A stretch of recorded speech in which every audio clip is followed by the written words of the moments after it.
Hello and welcome to today's ISNTD Connect webinar. I'm speaking from the International Society for Neglected Tropical Diseases. We're based here in London in the UK. My name's Marianne Compered, and today we're celebrating our 12th week of ISNTD Connect as part of this series. A very warm welcome to all our attendees, and if it's your first time here today, just as a reminder, this is a series of talks and webinars that we launched rather hastily as we all went under lockdown to try and help a little bit keep the science and global health community connected in these certainly unusual times. So it's my pleasure to welcome you all today for today's topic. And I'm really delighted we have a great opportunity today to hear more from Professor Maria Paola Costi. We've had quite a wide range of presentations and panel discussions, and today we'll be looking at drug discovery for cutaneous leishmaniasis. Paola's currently professor of medicinal chemistry at the Department of Life Science at UNIMORE University, which is the University of Modena and Reggio Emilia in Italy. She's there also leading the integrated laboratory of drug discovery and biotechnology, and has, under her many roles, published over 160 papers, as well as deposited 20 patents, and is also on the editorial board of a wide range of different journals. Her work, on the one hand, is focusing on anti-cancer treatments, and in parallel to that, Professor Costi is also working on the discovery of drugs in neglected tropical diseases. So the work that Professor Costi will be presenting to us today is some of the work she undertook as part of the FP7 EU-funded NTD project research, which of course was part of a much broader and larger international collaboration within Italy and also worldwide. Thank you to Marianne for this kind of opportunity, and to ISNTD for this connection. And also I would like to thank you all the people who will be here this afternoon. So my talk today will be on the drug discovery and future development of medicine against visceral leishmaniasis. And I will give a brief background about leishmaniasis. Leishmaniasis are a group of vector-borne diseases caused by protozoan parasites from more than 20 Leishmania species. These parasites are transmitted to humans by the bites of the infected female sandfly. And these bites cause at least three main forms of leishmaniasis: cutaneous, visceral, or calardar, and mucocutaneous. So what is evident in patients who are affected by visceral leishmaniasis is this kind of, abdominal enlargement due to enlargement of spleen and the liver, and then this is caused by the accumulation, let's say, localization of the parasite into these organs. And this visceral leishmaniasis, this kind of infection is lethal if it is not treated. Then we have mucocutaneous and cutaneous leishmaniasis, and this is, as you can see from the picture, it's very, you can recognize it because it is on the skin, and it is disfiguring, and this causes, let's say, a big social impact, of course. And regarding the let's say, the dissemination of this infection, it is caused in East Africa and the Indian subcontinent. It is also present in Europe, somehow, North Africa, and Latin America. And it is caused by different but very similar type of kind of Leishmania. It can be considered a zoonotic, particular visceral Leishmaniasis can be considered zoonotic when it is transmitted from animal to vector to human, and anthroponotic when it is transmitted from human to vector to human. And the animal host is known to be domestic dog, usually.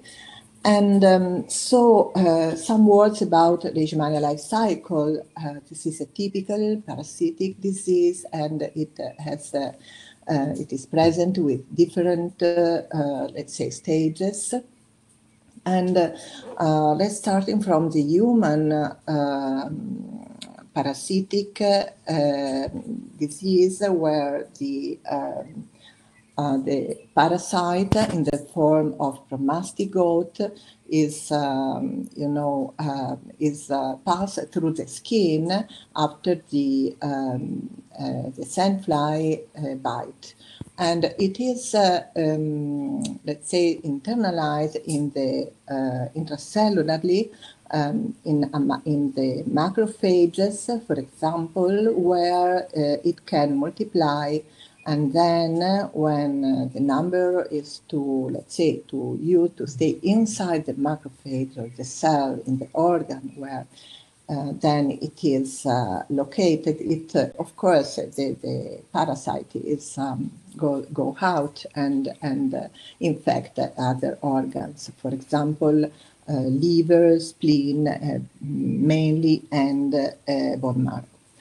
Then, when the sandfly bite and during the blood meal, also this inside the sandfly, this we have again the mastigote, and in the mastigote can then also bite the animal, for example, and in this case, dog in this case.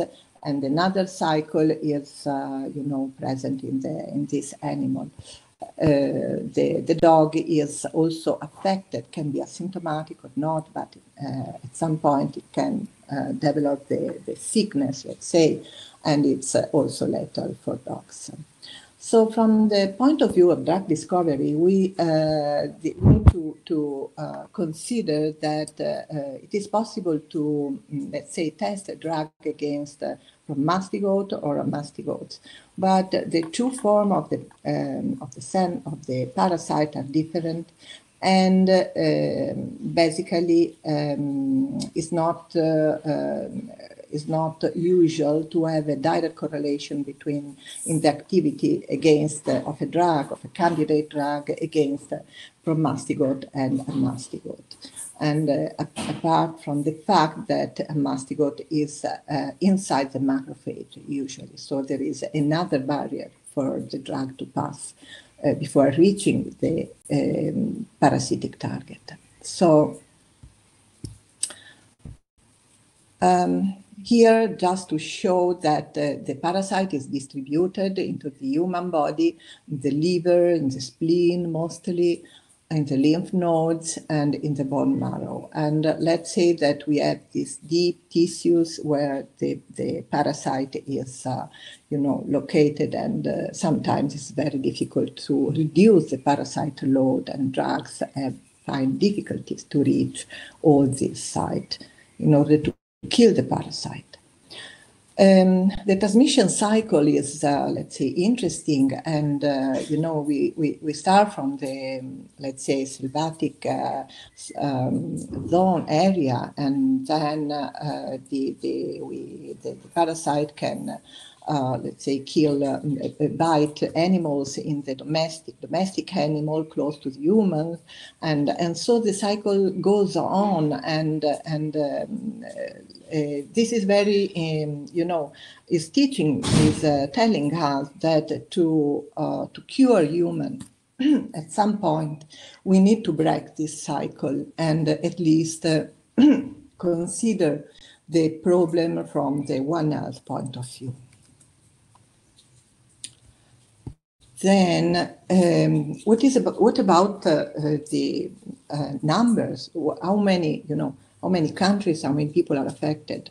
So, Leishmaniasis is prevalent in 98 countries and spread over 4 continents, and it affects mostly the poorer part of the world, and also in particular East Africa, India, and South America.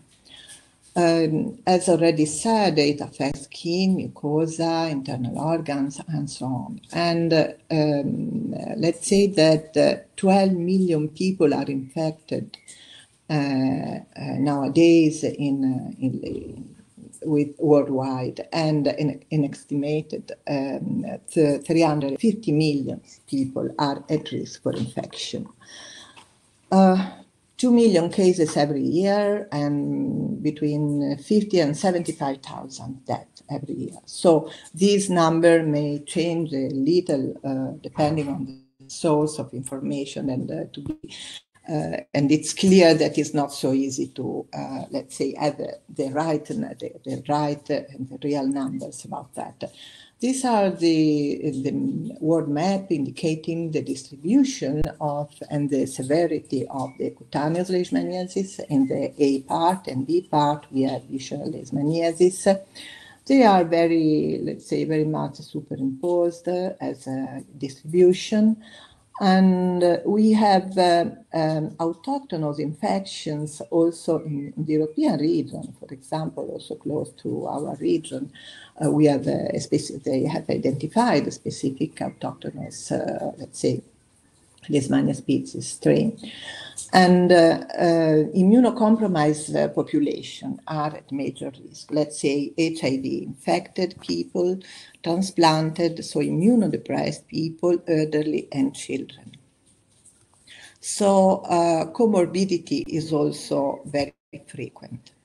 Looking at this, let's say, graphical representation, we can see something interesting that, on the left, we have the so-called daily representation.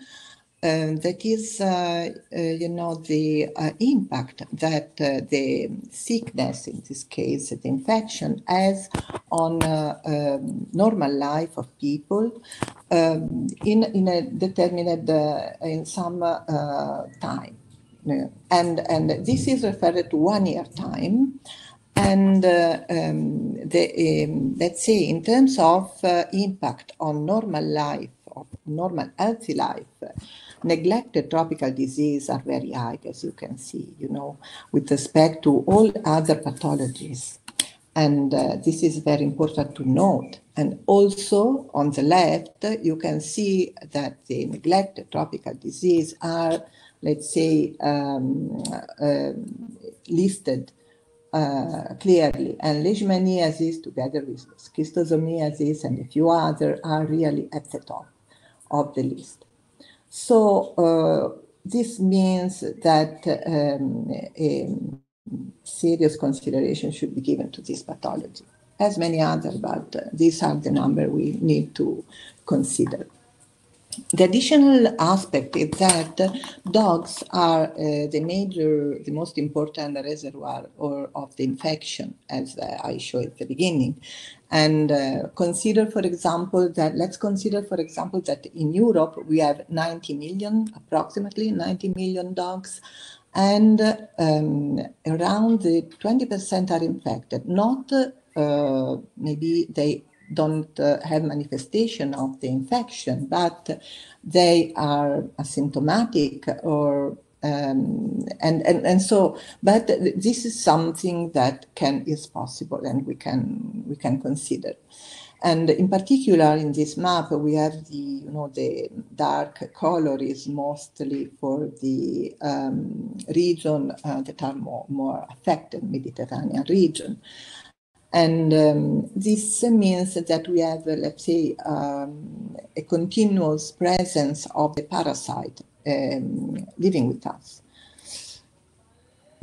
So, okay, drugs and therapy against leishmaniasis now, and I'm showing here that in this table we can see different parasitic disease. This column is visceral leishmaniasis, and as you can see, the most relevant treatment is based on four to five drugs.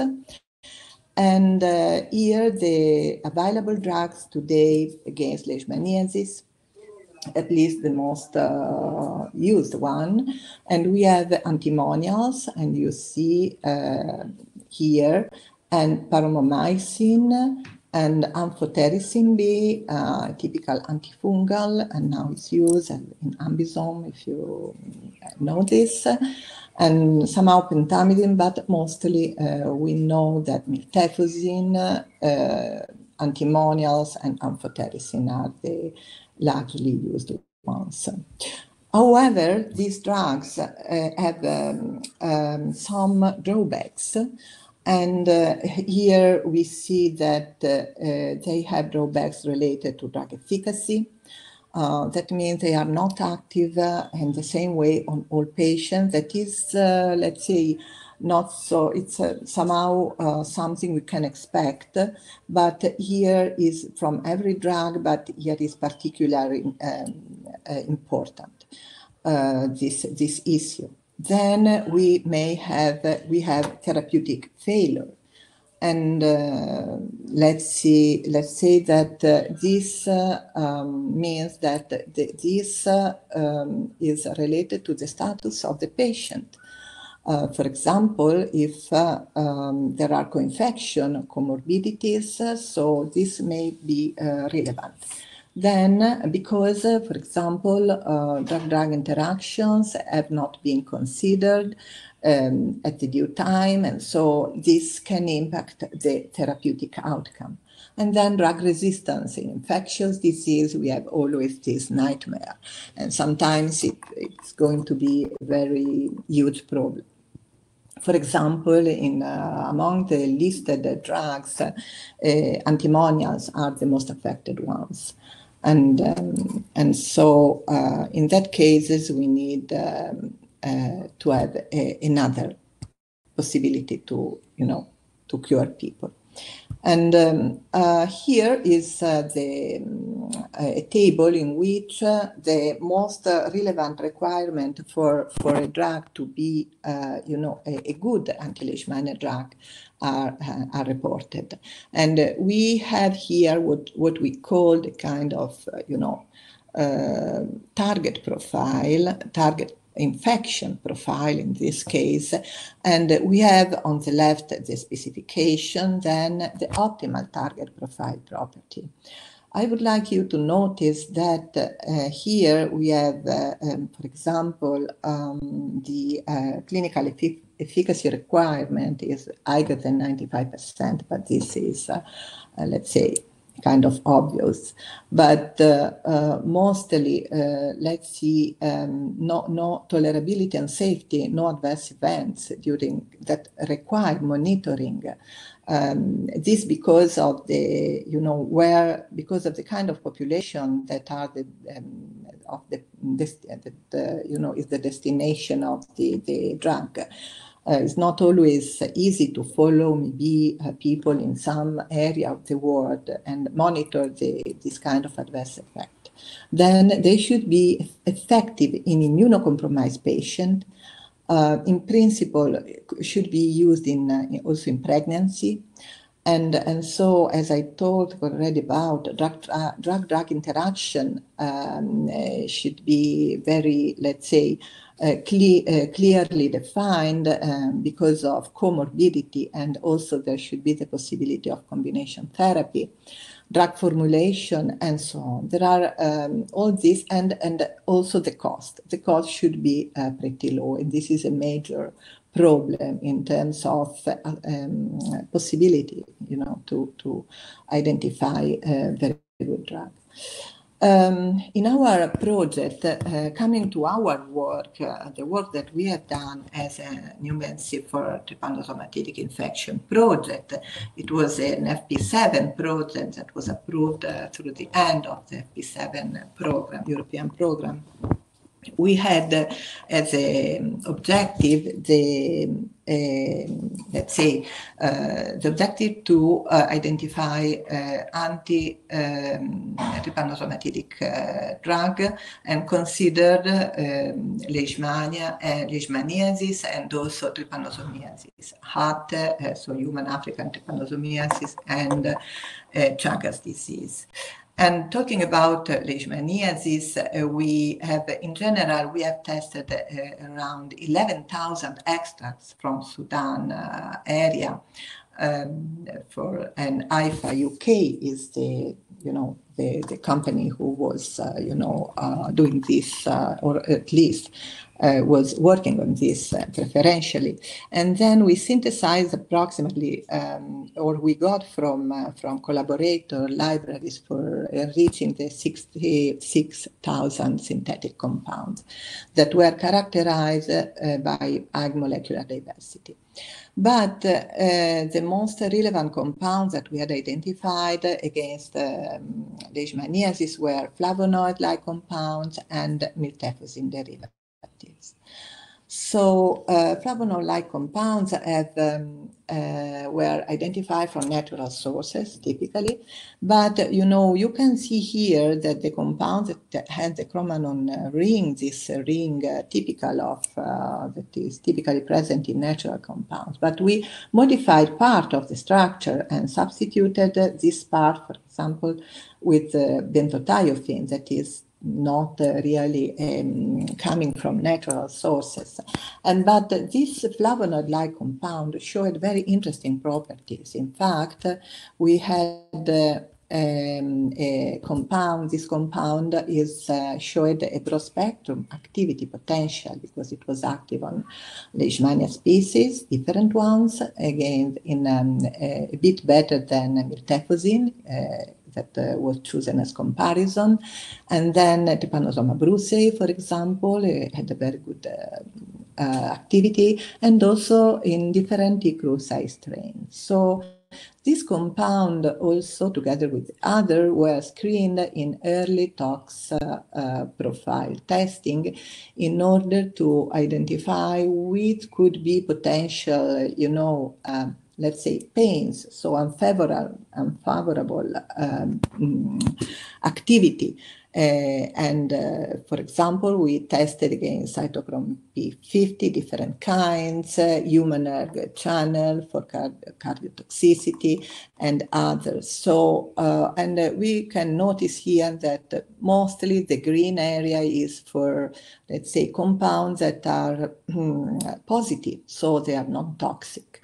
And if we can note this 19 compound 19, we have the compound that we selected and the properties we have already just saw before.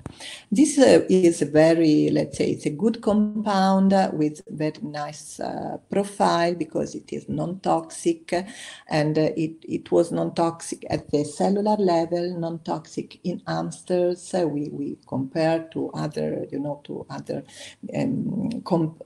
drug we usually we used as reference, like miltefosine, and also it does not lead to spontaneous resistance, as we observe for miltefosine and antimonial drug. And in fact, with respect to miltefosine, for example, our compound was active against drug-resistant strain, and we use for this, this cosmid genomic approach to detect this.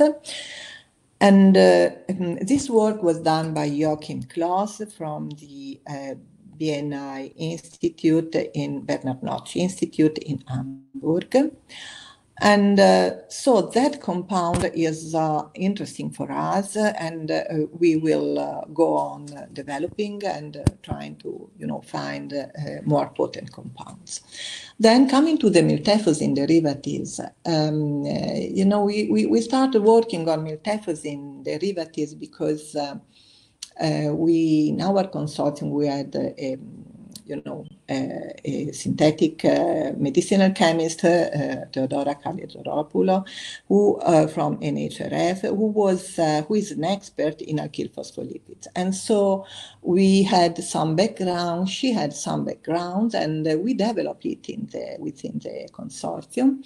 And as you can see, looking at the structure of these compounds, they are pretty unusual if we think about, let's say, drug-like compounds, because they have this long chain, aliphatic chain, that is, and they look like surfactants somehow. But these compounds have been discovered as anti-cancer drug. And then, because they were too toxic, they were tested in alternative pathology. In particular, they were tested against some parasitic infection.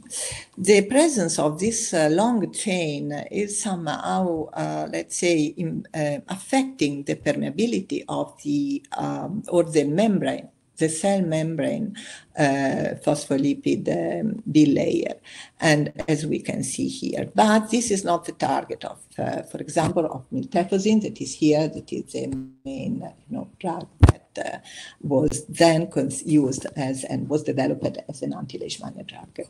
Here, the different application of this alkyl phospholipid and particular miltefosine. As we can see here, this compound is active on a number of diseases, maybe not at therapeutic level, of course.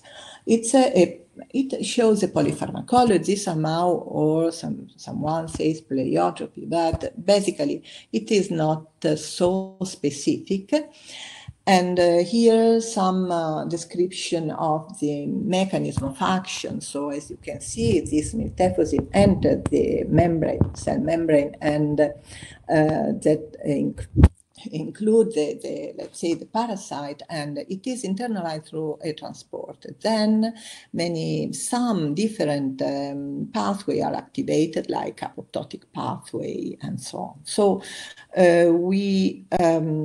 this is what was known about this kind of molecule, but okay, the compound shows some drawbacks, and basically after initial cure rate of 94%, recent reports show a relapse around 20%. Itself, the compound has a long half-life of 200 hours, up to 200 hours, and a low therapeutic ratio. So this favors the toxicity aspect. And miltefosine also reached the steady state concentration in plasma in a few days. So this slowly increase and concentration level achievement, slow concentration level achievement can be responsible of inability to kill parasite completely. It is teratogenic, and it does not show, let's say, satisfactory results in terms of co-infected patient. Then it shows some drug resistance. So how did we reason about the modulation of the activity of this compound?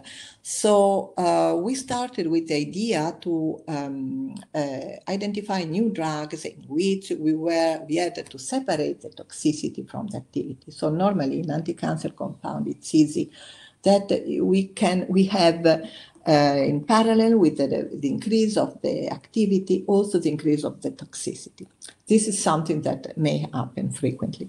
But in this case, we should be able to have a good anti-infective drug to separate these two properties. In fact, we designed new compounds and tested them. And then we identified one of them that was the most interesting one, and then drug resistance mechanism, putative drug resistance mechanism were studied, And also we attempted the study of the mechanism of action through genomic and proteomic. Then in vivo animal models, we could be able to test because the performance of the drug in the cellular testing was very good, or the candidate was very good. And then we have the final follow-up in monkey in a collaborative effort with another project. And so here the result of the activity in which synthetic activity in which we design these derivatives in order to dissect activity and toxicity. And in fact, we were able and successful in that. And in fact, in the compounds we have an increase in selectivity while we had increase in activity. So I would like you to notice in this profile where the main properties at the cellular level in the early tox testing are reported, where the green field reports the red line that is related to our compound, and this blue one is Miltefosine. So mostly our compound is in the green area. That means that the compound is non-toxic, less toxic with respect to Miltefosine. Drug-resistant mechanism studies led us to identify some cross-resistance between Miltefosine and our compound using a genomic approach.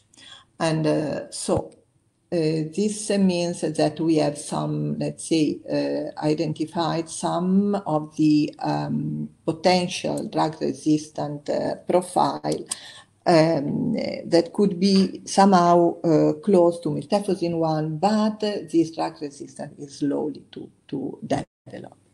And this is an important aspect because we cannot avoid drug resistance with time, but we want it to develop very late. And also considering that we can combine the compound with other anti-infective agent, anti-Leishmania agent, maybe this resistance can come even later. So the reason for that was what we thought, and we discovered, and based on some structural biology approach, was that Miltefosine and our compound, let's say, develop mutation at different places in the transporter. That we have, I showed before, the transporter that is the transporter that allows the drug to pass from the cytoplasm of the macrophage to the internal parasite. So this can be one important issue, so a point for our compound. And then we combine this with proteomic study in which we compare the two molecules. And so always Miltefosine and our compound. And what we showed is that while some target could be showed to be the same, the profile was overall showing different aspects that I cannot discuss here. But this work was very useful. It was a mass spectrometry based study essentially. And some of the proteins that were identified were also identified with this, were identified for Miltefosine specifically, and some of them confirm what was already found in the literature, thus supporting the fact that we were, let's say, reproducing something that was already identified. And the proteomic study, this is not that easy to find, and that the new findings were strongly supported by this, reproducibility of the experiment. Then we passed to in vivo animal model trial, and basically step by step we tested different animals from the mice to the hamster and dogs. And in every step we were able to show that our compound was less toxic and more effective, showed more higher efficacy than Miltefosine. Now I would like to ask Marianne if she could kindly let us see the video. Humans and pets share many diseases, among them Leishmaniasis. Work carried out by the consortium NM3PI allowed the stepwise selection of an oral molecule to treat the infection, NMTA2. After extensive testing in rodent models, an efficacy trial was carried out in experimentally infected beagle dogs. In all parameters considered, this new compound was superior to the standard miltefosine treatment. The new lead showed lower toxicity and elicited a rapid improvement of clinical condition, recovery of physiological parameters, and lower parasite burdens. Positive results did not support the endpoint euthanasia, thus giving an opportunity to all animals.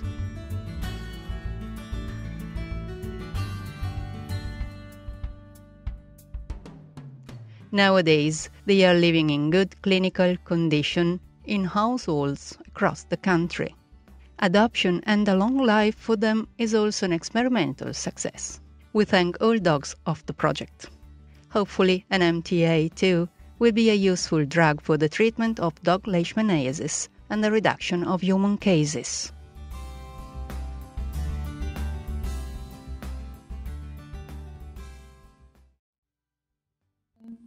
Okay, thank you.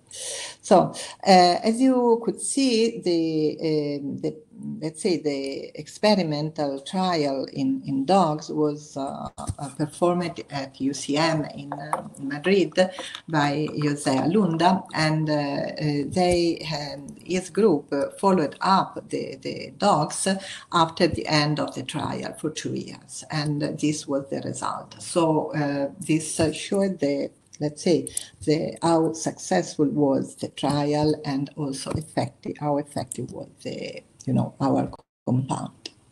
After that, in parallel, during the project, we had a chance to collaborate with Kindred, the other FP7 project working on trypanosomatic drug discovery. And Jérôme Estaquier was able to test in Rhesus macaques a small trial on this kind of animals, and we had very good results. And let's say that one peculiarity of this compound is the fast action with respect to miltefosine. Faster action, no sign of toxicity or very low, and the possibility low doses could be used, and because of the low toxicity, a larger therapeutic window can allow an increase of the doses. So all these aspects are needed to, can be developed further, and we are developing further this part. Here, just a summary about the result and the comparison between the two compounds that are, that have been studied in our work. I also need to mention Annabella Cordeiro from IBMC, who did all the work on mice and all the cellular work on this topic. So, what about, I'm going to finish very, very short, very quickly, just a few thoughts about future development, because, okay, I've showed some of our, results, but what is going on about Leishmaniasis drug development in the future? So let's say that we have a low drug number and an innovative preclinical candidates are present in the pipeline, and very good science and very nice work is done. But the problem is to generate new chemical entities. But the problem is always to have to step from the preclinical to the clinical phase. Another problem, we have drug access that is limited. Repurposing potential is very high through output platform, and one approach is relevant. In fact, here, let's say, you can also read by yourself, it's The problem is that in the next 10 years, based on the expectation for new drug and therapy is, let's say, new chemical entity, at least we have, let's say, not very much around, but there are combinations that will be available probably if everything will be fine. And you can see here the number of clinical trials, 162 nowadays are, some of them are finished and some are ongoing. Moreover, this is just, I didn't know how to show the concept, but maybe you try, I don't know if I can explain that clearly, but the concept here would be that comparing the situation, the global burden with Leishmaniasis and the SARS-CoV-2 infection. Okay, Leishmaniasis is a kind of chronic disease with 12 million people infected, 2 million every year. And now we have this COVID-19 infection that is, around 5-6 million, maybe 7 at the end, we don't know. And we have in all the world population is at risk. And because the, let's say, the difference is that in the interest is because the most developed part of the world at the beginning was mostly affected, and a lot of work has been done. But, we are learning from here that it is possible to approach some repurposing solution. And this is affordable if we do the right choices. We use the high throughput screening potential that is around in the world, and we put effort in this, and this allow a very good possibility to be to be done. The problem is that based on repurposing, we also learn right now that not all repurposing approaches are fine. There is literature around that need to be careful understood about the fact that the right databases of compounds should be selected. And so also this needs some careful consideration. We need to do that. We need to pass the neglected disease in general and the Leishmaniasis, in this case, very down to the disability, just a life, years, million. And the other point is that One Health approach is also relevant, because if we don't break the chain with the problem of animal, and human, and the cell-life cycle, it's going to be very difficult to, solve the problem. At the end, some action are ongoing, and so we hope the next Horizon 2020 will open new possibilities, not only in Europe, but also around the world. And here all the possibility for, for everyone to access our data that have been published and so on. And thank you. Too many roads not taken. This is something that we need to keep in mind. Thank you very much for your patience, and to Marianne and ISNTD. Well, Paola, a very, very big thank you to you for this incredibly comprehensive overview, taking us from, an introduction to Leishmaniasis for those who maybe aren't familiar with it, all the way through to your work, and also the future possibilities and the next steps in this field. So that was much appreciated. Thank you so much. I know a lot of our attendees have really enjoyed and appreciated this presentation. So a very big thank you. And you have certainly elicited many questions here. In particular, some of our attendees are asking themselves several questions. So if you have a few minutes, Paola, if you don't mind, sure. Perhaps we could go through some of those. So just starting off here with a question from Srimanta Parida. And just as a reminder to our attendees, if you are able to add which organization and country you're from, that's always very, very interesting to know. So please go ahead and do that. But Shumanta was asking whether you could go into a little bit more detail if you also did some metabolomics and transcriptomic studies along with your proteomic studies. And I can also put sure. that question up for everyone to read. Yes. So thank you for the question. We didn't do metabolomics, but we did some transcriptomics. Yes, we did this, but as you probably so it's known that transcriptomic and proteomics are not very well correlated in parasites. So the information may be not as easy to combine as, for example, for human cells.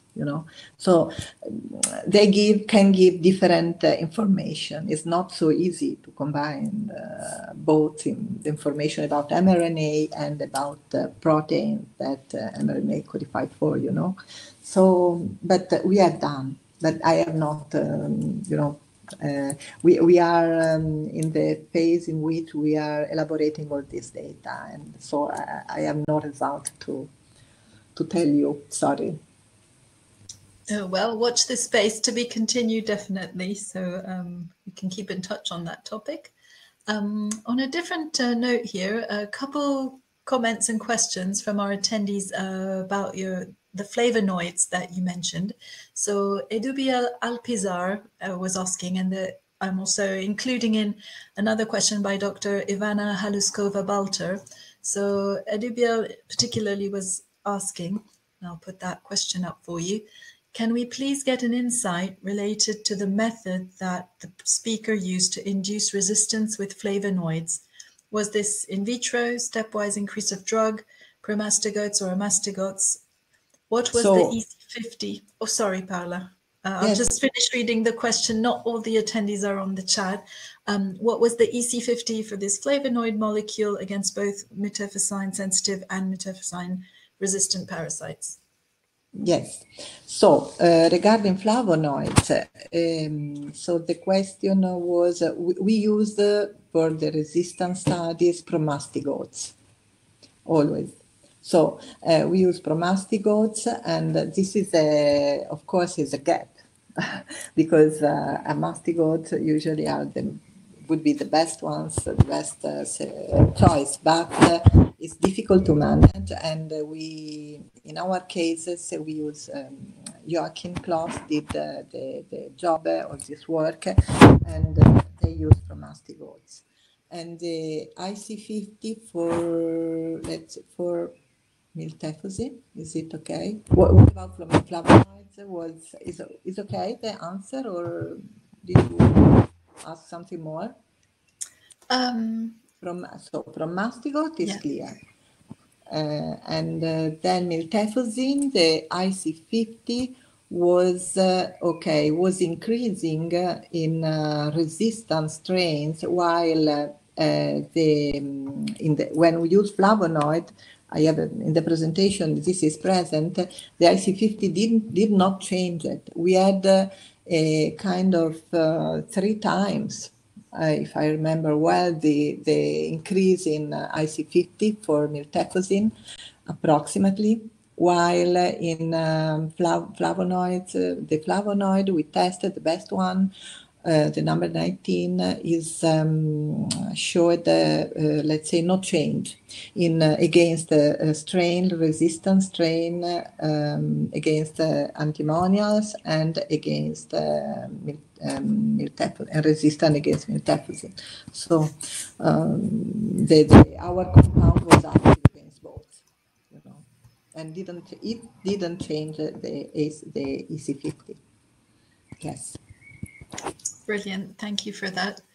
Towards the end of your presentation, you highlighted very importantly the connections to a One Health approach. And we have here a question from Dr. Francis Inagolet Olaki, who is a public health veterinarian from Uganda, and was saying, first of all, Professor Costi, the ongoing presentation is excellent, so thank you. I'm a veterinarian, and Francis was asking, is it possible to use the same drug formulations to treat canine leishmaniasis? And also, what were your thoughts perhaps on the future of this approach, or any particular gaps outstanding, or any specific advice that could be given in terms of public health veterinarian approaches, specifically in sub-Saharan Africa?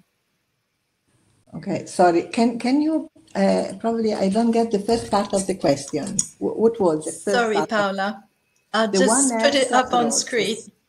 Because Yeah. I cannot see the screen, but anyway. The first part of the question about One Health approach was, can you repeat, please? Yes, of course.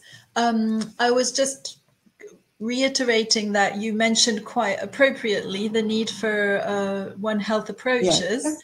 And with here, Francis being a public health veterinarian with the Ministry of Health of Uganda, I thought it'd be nice to take the discussion in that direction. Francis particularly was asking, is it possible to use the same drug formulations to treat canine leishmaniasis? And then just kind of building on from there, based on your experience from sort of translating the science into a public health strategy, what might be some of your thoughts in terms of these issues in sub-Saharan Africa? Okay, so thank you for the question. It is very difficult question because I think it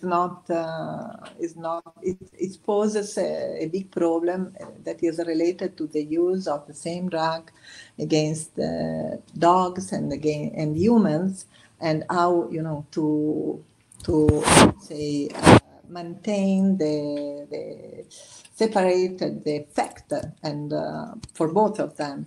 So yes, the point of using different formulation is very important, but it could be a way to favor also the different to take advantage of the different pharmacokinetics in humans and in dogs, and in order to let's say maintain the drug effective in both organisms, let's say.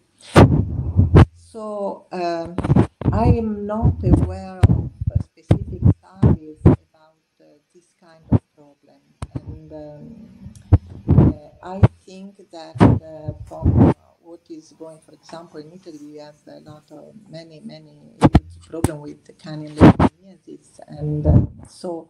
But what I notice is that I'm not a veterinarian, so for me it's a bit indirect experience from people having the problem.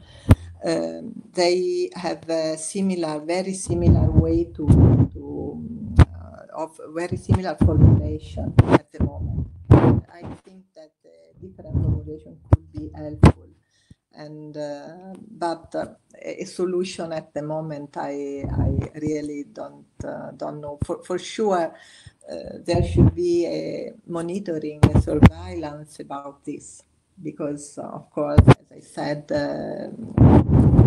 this should be monitored carefully, even if sometimes it is not so much considered, because, for example, there are very few cases of transmission between dogs and humans, but this is not the relevant point. The relevant point is that the 10-ply is always circulating and is always kept there. So we needed to break this chain and to also to clean the dogs, let's say, if we want a solution, as you were, asking, is very difficult. It's also difficult in Italy, to be honest, Also here, we had this problem. In the south, for example, they don't have even the correct number of dogs that are affected. They don't know this. So, and many, for example, free dogs around, not without a owner, without checking if it is healthy or not. This is also another big problem, because they can infect every other dog with owner and so on. This kind of Yes, very interesting. And actually, as you say, it's hard to know what the situation is. And Asghar Talbalagi was asking, you talked in Europe of the high percentage of dogs that are a reservoir, and what is the rate of risk? But as you said, some of those numbers remain unknown. Yes. Interesting. Dogs. I can hear one in your background. How do you balance the option of using miltefosine in pregnant women with clinical debilitating features of leishmaniasis? That was the first question. Are there other drug repurposing programs for leishmaniasis? And finally, in silico studies will need phase 2 clinical trials for validation, and are there ongoing clinical studies? So lots of questions here, including one for an opportunity for postdoc fellowship with ISNTD, but that's not a question for you, Paola, so I'll leave that one for the time being. I will put those questions up on screen in case that can be helpful, but perhaps we can start with balancing the use of miltefosine in pregnant women with clinical debilitating features of leishmaniasis. So, okay, so you are posing very big questions about therapeutic use. I am a medicinal chemist, so it's very difficult to know how to face this problem. Basically, there are we need a medical doctor here to answer to your question, and because from what I know, miltefosine is not cannot be used in pregnancy, but also it depends, as we know, then about on the month of pregnancy, of course, to have a negative effect on the fetus. So this is something that needs to be can be managed. This is the thing. But I don't know how to, because also we think about amphotericin instead of miltefosine or other antimonials, but I don't know how much is which kind of impact this could have. Basically, all drugs are not very suggestible for be in principle used in pregnancy, even if there are no flag for pregnancy problem. But this is something very complicated. I'm not the person to suggest something precisely about this. Sorry. That's happened. Yes. Then about pregnancy. No, about what was the other question? It was about silicon. Yes, are there other drug repurposing programs for leishmaniasis? So, okay. I don't know. I know that probably at the national level there is something about that.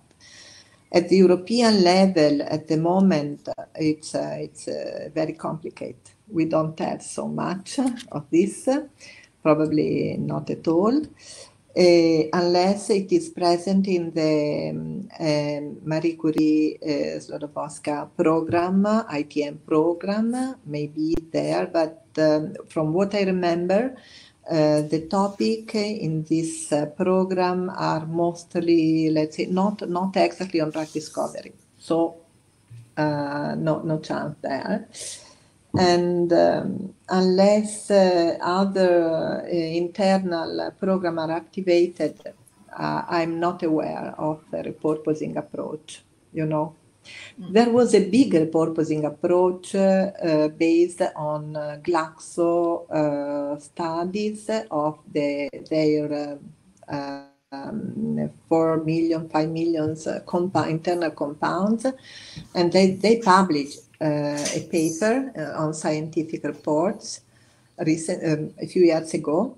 But from what I know, there was not at least it is not. It has not been published so much. There is something in Dundee center. I don't know if they have, because they have developed or they are developing a very interesting compound, but I don't know about reporting, and maybe in the States, because they consider this a very good point and started a few years ago with the repurposing approach. Maybe they have some program, but I'm not aware of that. So it's in principle. Sorry for that. Thank you. No, thank you for that. Another question here from Dr. Alvaro Acosta Serrano from the Liverpool School of Tropical Medicine, who's saying, thanks for your interesting seminar. Given that Leishmania tropica is so difficult to treat with current drugs, I wonder if you're also looking for new and safer drugs to treat Leishmania tropica infections in humans.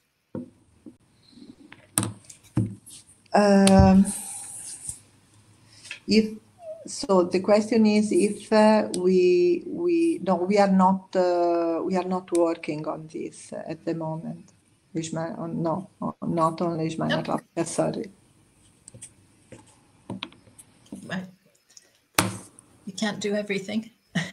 No. And we've got perhaps a familiar face here, that a friend that you will recognize, Paola. Catherine Brown is saying, hello from your old friend Kate in the UK. Hello, Catherine. Nice to meet you again. I cannot see you, but it's okay. After so many years. And Kate was asking, can you say any more about the mechanism of action of your flavonoid compounds? Okay, so, okay, we started, I can only say briefly that we started the screening of natural compounds against parasite and against PTR1, that is a folate-dependent enzyme, because this, I'm focused on folate-dependent enzymes. So we tested PTR1 inhibitors, pteridine reductase 1 inhibitors, and some of these compounds were able to inhibit pteridine reductase 1. But this is not their main target. In particular, it is not the main target of this relevant, let's say, flavonoid-like compound. What we did is a proteomic approach. And in fact, we found a few interesting relevant biomolecules, and we are analyzing them, and we have not finished yet this study. And so, but basically at the moment, our impression is that they have more than one target. So they have not yet, at this level, with this structure, lost the polypharmacology, let's say, more the polypharmacology, yes, let's say polypharmacology approach. They have multiple targets, yes. So not one relevant target. So we would like to, but it is non-toxic. It's non-toxic at the moment, even on animals. So maybe we would like to keep like that. I don't know. It maybe increase the potency, but this can be. But we don't stop to look for the target, of course. So thank you for asking. It's a very important question. And by all means, continue the conversation. Keep in touch after this webinar. It was lovely to see you both reconnect after a long time. Paola, would it be okay to ask you maybe 2 more questions if you have a few minutes for us before we round off the session? There's been a lot of questions asked here for you. So if any of our attendees would like to keep in touch, I believe Paola's contact details were available either on the presentation or on the website of UNIMORE University. So by all means, we'll also forward you any of the questions we couldn't get round to within this short session. But one of the last couple of questions we have here, one of them from Semu Adetunji Adeniyi. Hi, Semu. Nice to see you again. Who's asking, which of the drugs you talked about would you say are cost-effective in poor endemic zones, especially in sub-Saharan Africa? So the question is, sorry, can you repeat the question? Yes, of course, no problem at all. Of the drugs you talked about, which one would you say would be most cost effective? Most cost effective. Drug, you mean, I don't know if you mean the drug I was showing, but you know already, because antimonials are very cost effective, and miltefosine more or less is more costly than antimonials, and amphotericin it depends on the type of leishmaniasis, but is even more costly. If we talk about our new candidates, I can say that we are trying to improve also this aspect in order to have something that is less expensive than miltefosine. Yes, of course, we try to do this. And more accessible, because we didn't talk about accessibility, because apart from the cost of the drug, the big problem is drug access. So in some part of the world, there is no possibility to access this, for example, miltefosine. And there are papers on that. And this is, a problem related to, the cost of the drug, for example. Companies cannot afford, they say, to synthesize this, to produce the drug. So how can we solve this problem? So big pharma usually do donation in kind for this purpose, but is not probably is not enough with respect to the needs. So I think that in the future it would be very important to develop internal capacity to produce these kind of drugs. Maybe in Africa, in India already, they already do, for example. And so we need to increase probably this in order to, to help this, at least this part of the problem. So, but we need to combine policy and science as always. This is what I think. As always, you're right.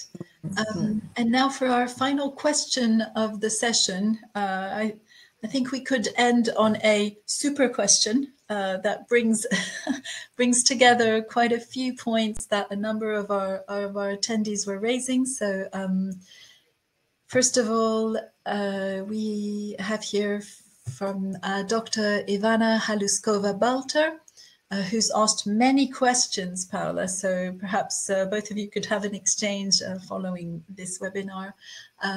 Dr. Balter was asking, did you observe any links with nutrition, in particular the microbiome and immune-related sensitivity and responsiveness, as seen for several diseases, including malaria as well as cancer? So thinking about relationships in terms of nutrition. And then in a slightly different direction, we also had Asghar Talbalagi asking about what relevance in terms of your work should be given to vector control. And should we also work where the sandflies are?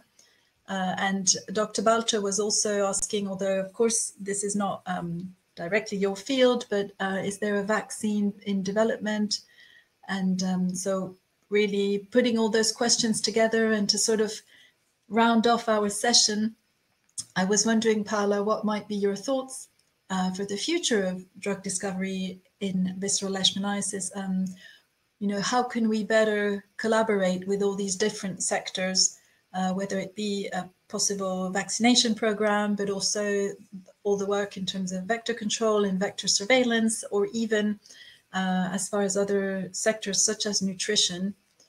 How do you envisage the future of these partnerships and collaborations? Okay, so thank you for these questions. I have only a few answers for you, because I think, as you pointed out, we would need a team expert to answer to all these questions properly, you know.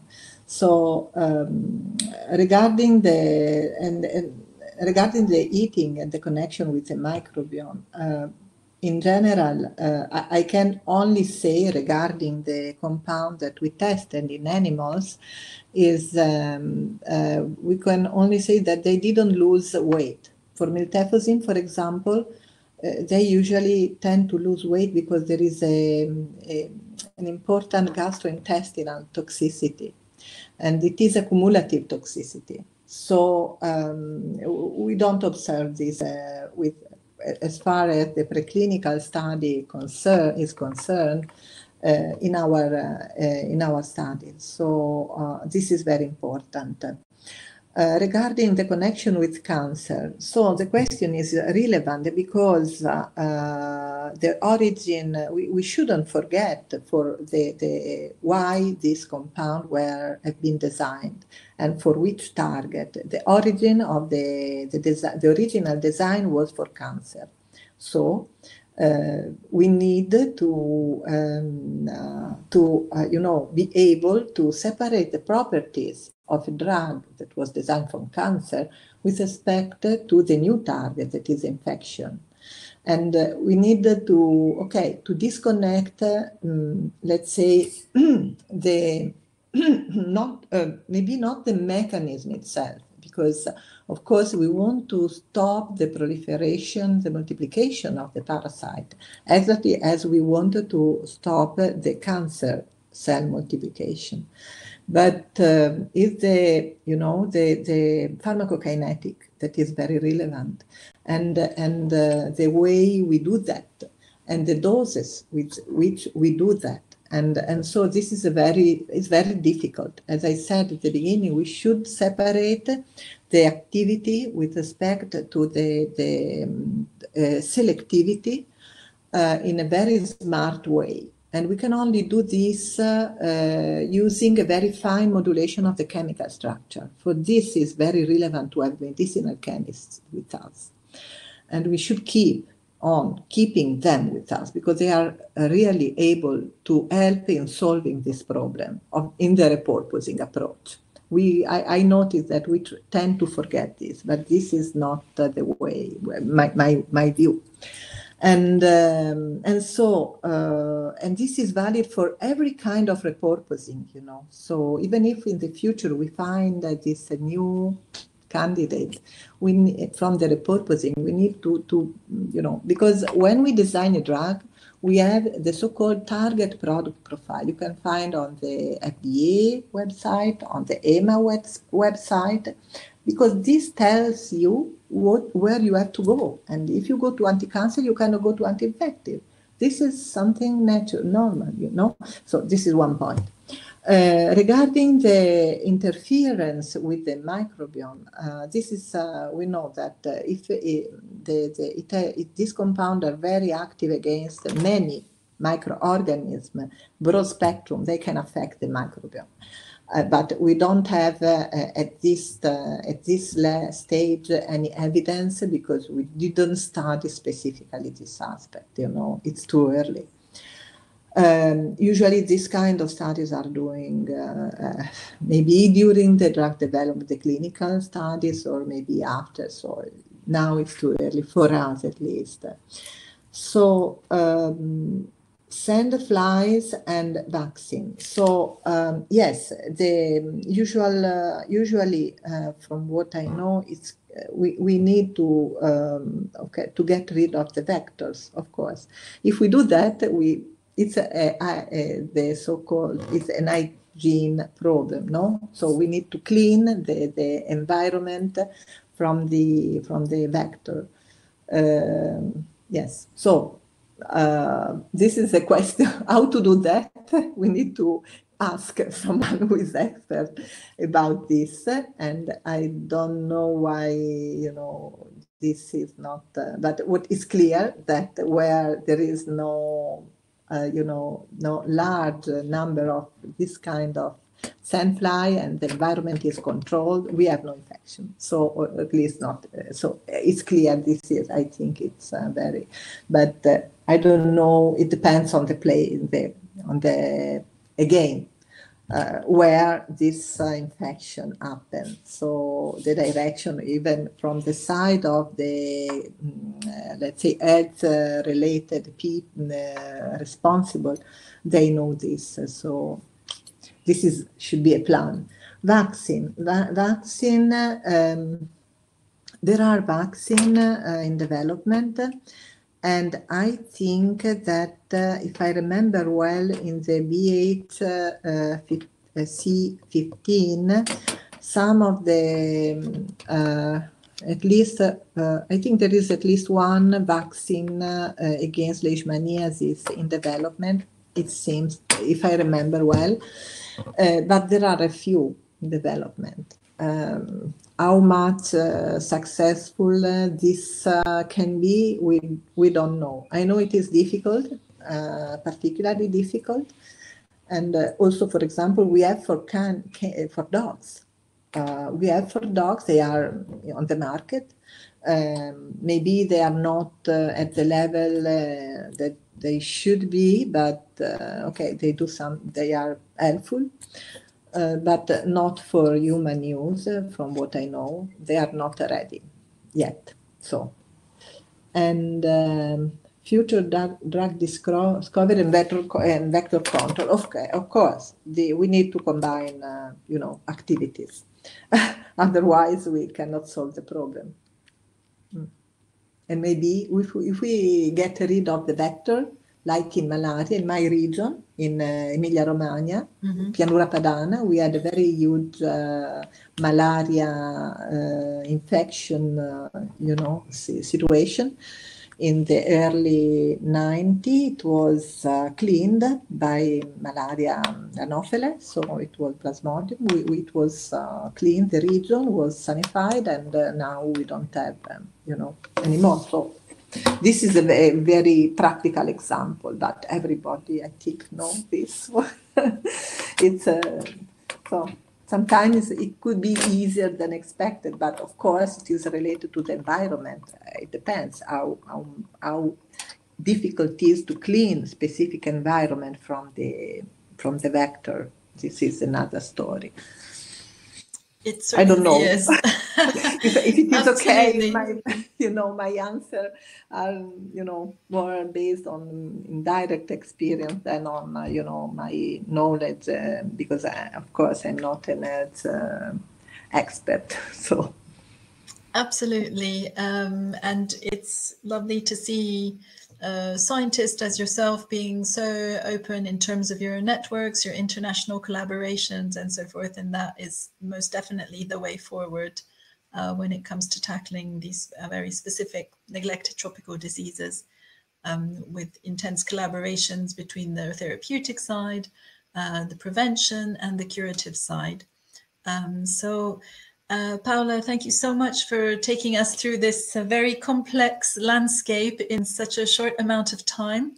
Yes. There remain many unanswered questions in general, but also quite specifically on our chat. And I am very sorry to the attendees if I didn't get round to asking your question, but I will send all of these to Professor Costi, and hopefully we can continue these discussions, and also perhaps in future when there are more updates and results in terms of the next stages of your research, Professor, we would be more than happy to welcome you back and hear more about your work. Many of the attendees are thanking you as well, joining themselves to me to say thank you. Victor Agostino writes, beautiful work. Thank you very much, Professor Paola. Kadima Jacob, says fantastic. Clemente Camila Mara, amazing work. So as you can see, this has been a very enlightening presentation, as Nika Onyejepu writes, and also a very useful talk and discussion. So thank you so much for that, Paola. Thank you very much.